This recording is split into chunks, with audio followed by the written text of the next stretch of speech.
All right, so today's power is psychic. Sorry if the recording's a little softer. There's people in my house, so I'm trying to keep it a little down. I'll try to fix it in post.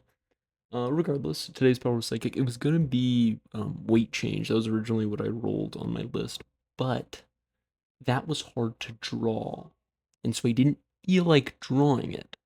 Because I didn't include it in this one just because I didn't think it was relevant. But I spent like 30 minutes trying to figure out the posing.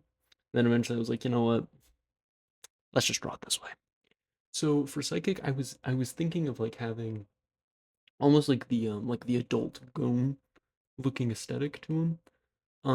Just because I think it's a very interesting aesthetic. Um, but but it ended up feeling very You know, it just didn't feel quite. It didn't feel like it was embodying what I needed it to. So maybe for a different power, this could be utilized, or for more of a for something a little more different. Um, yeah, because again, I do really like this aesthetic of like everything going black and then him being white and then coloring it with gray. Again, I think it looks very interesting. It's just you know the actual execution is very difficult. Um, but we should be getting started on the actual drawing. I did really like the color usage here. I really like the shade of magenta that I chose for this one. I thought it was very pretty. I liked the shading. I liked the impact. Like this felt like a again. This was another one that I think Earth Power was when I said it prior, but it felt like a manga panel because I think the best way I can describe my art style currently is I draw a manga panel and then afterwards I color it in. Just because I'm so used to drawing in black and white that I'd much rather create something that I'm comfortable with and then adjust it with color rather than trying to create something just for color because I think it's just not something I can do 100% of the time. Also, I was trying to get this finger to work for a while and then I just realized, oh, it's on the wrong side of my hand. Because obviously, if I ever do end up live streaming this and you see like my art process, you like I touch my face a lot when I draw facial features, and I put my hand up a lot and try to like look at it to see where the thumb goes because I always forget that like if you can see the palm, it's going to the inside. If you can't see it, it's going to the outside. Like you'd think that's a much more simple thing, but uh, obviously I couldn't get it. Speaking of hand problems, I could not figure out what to do with the other hand. If I'm being 100% honest, I tried very hard for very long. Um, and again, I tried to have it be like a secondary fist, which I think it would have worked out. Sorry if there's any background noise there. Somebody was passing through my room, but regardless, I was thinking like a second fist. But the issue is, if you don't think of the pose beforehand, it's very hard to adjust it afterwards without erasing a lot more, right? And so, I think there was a lot of problems with that. And again, you can see here, I'm still trying to mess with it. I'm still trying to make it work.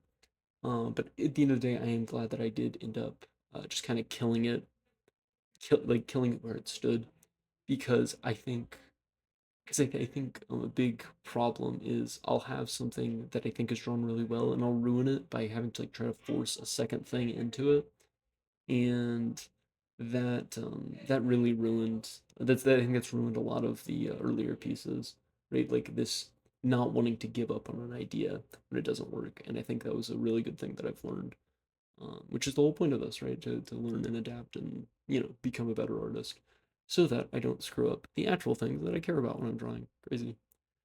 Um, yeah. So again, we're still fiddling, fiddling, fiddling. I was also really trying to get the arm length correct. That was another very big problem that I ran into. Because your hand roughly should go to where your pocket is. If you have a crazy idea, imagine putting pockets where your hand would naturally go to rest, right? That's the idea behind it. Um, so your hand should go roughly to where your pockets are. When you like put your arm straight, it should go a little lower. Um, but like that's generally the area you're shooting for. And so trying to get that correct arm length, and dividing it up with the bicep and the or like the because there's the forearm and then there's like what it would be the back arm. I don't know, but like the secondary part. And originally I kind of wanted to have like like like a train or rocks or something in the background, kind of with him tossing it around, which I think depending on how I would frame a scene, I think that could work. But for this, I didn't think it was 100% necessary to draw it that way. I was also thinking of having more of an electrical effect, but again, I couldn't really see it working. So I ended up recentering and rescaling it to make it feel a little more imposed, right? To make it feel like he was a little stronger and bigger. Yeah, and so then again, I've been trying to draw like rocks and like objects a lot more than people in a lot of these. Um, just because rubble is a thing that is going to happen a lot in the series that I'm going to be dropping, and so I think getting used to drawing rubble and destroyed objects and like that kind of idea is it's going to end up being important later down the line. I was also like again, I think it's just good practicing on things like shading and all of that, right? You can see my never-ending battle with hair, of course, continued on here. I was thinking having this idea of having like blacked out eyes, which again I think it works, and I think it was we're carrying over that idea from earlier. And again, I think that having like different eye color is something that I definitely might try with certain other things, with other superpowers that are still on the list, but at least for psychic, I couldn't really find a way to make it fit. Um, but what are you gonna do, right? Again, I generally like how this hand turned out. I think it's probably not the greatest thing I've ever drawn, but it's definitely not horrible. I didn't end up re-going over this with line art just because I didn't find it necessary. Because the only times I really do that is when it still feels very sketchy. And if it feels like the line art's good enough, I typically won't do it.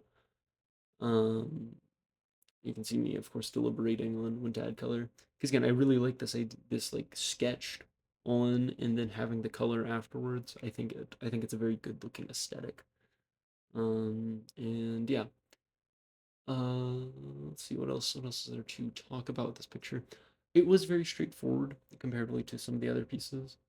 Um, I again, I don't think it was so much learning new things as it was refining old skills, which again, that's equally important. But it's just sometimes it's harder to commentate on that because I did try to end up incorporating some of the purple and the gray that I used for the background, just so it feels a little more complementary, while still adding some blacks and other grays into it, just because I think it helps it create a very important look. Also, again, got a glitch there.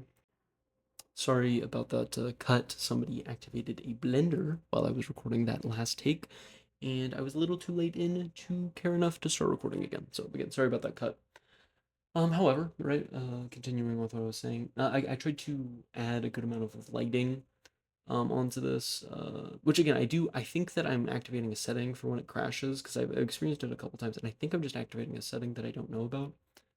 So if any of y'all have an idea on what that setting could be that I'm accidentally activating, if any of y'all are familiar with the software, then please do let me know, because I am very confused and I would really not like to not have to, save it and return and save it, the whole process. But yeah, again, and also sorry for the cut, right? But yeah, I did go and re-outline, just because I'm trying to have the importance of more like some bolder parts and some unbolden parts, come and shine through. And I did end up redoing a lot of the facial structure here, just because I don't know. I think the face is one of those things where it's like when it feels sketchy, it can come off as very odd, very like I guess like obtuse is the best way to put it. So again, I ended up redrawing a lot of it here, just because I thought it was necessary to really complete the picture. Sorry about that. But yeah, so again, I ended up redrawing it. I do typically try to draw like a smile on his face, something like that, just because I think it's I don't know, I think it's very important to make it feel like he is like he because I think it's a much harder facial expression to draw than just like blankness or I mean even anger to a certain extent. Just because I think like an over exaggerated happiness is a much harder emotion to track, and I think it's something that's going to be more prominent in the series than something like anger. Yeah, but regardless, thank you for watching, and again, I'm sorry if this recording was a little quiet, and sorry for the cut and all that stuff, and sorry for any audio problems. I should have it solved in roughly a week because I will be moving out of my current situation. It should help improve these videos, hypothetically. But then, again, yes, thank you for watching. It's super fun to draw this. I should be able to upload tomorrow. Yeah, so again, thank you all for watching. Make sure to comment any critiques or anything down below, and any questions you have about the series coming out in January. So, see ya.